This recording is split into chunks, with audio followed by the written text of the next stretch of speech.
Please, on stage right now, Direk Henry Kikita and Direk Dado Lumibaw. Lamasan with our 5 lead actors, Angelica Pangaliban, Ian Veneracion, and Jody Santa Maria, and of course, Catherine Bernardo, and ang napaka-yummy! Salamat po sa lahat ng support nyo sa pagpunta na dito. Okay, and of course, Angelica Pangaliban. Good evening po sa inyong lahat.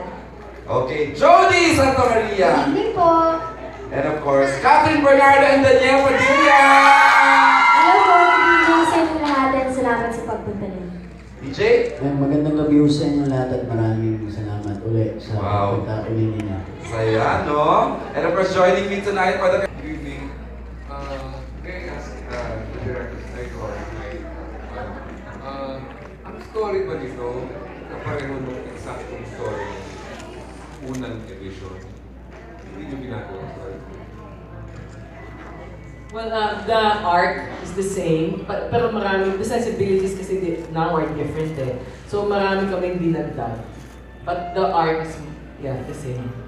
Kasi hindi namin mapalitan kasi talagang ito yung sinalbaybayan ng mga tao noon.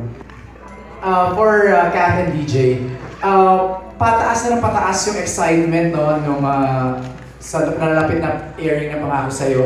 Yung pressure ba sa inyo nag-build up na rin? Oo naman, pataas na ng pataas yung pressure.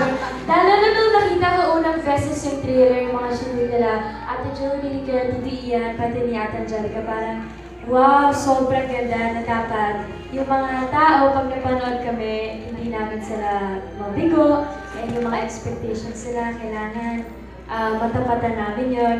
And, ayun, sobrang excited ako. Sobrang excited kami ni DJ sa project na.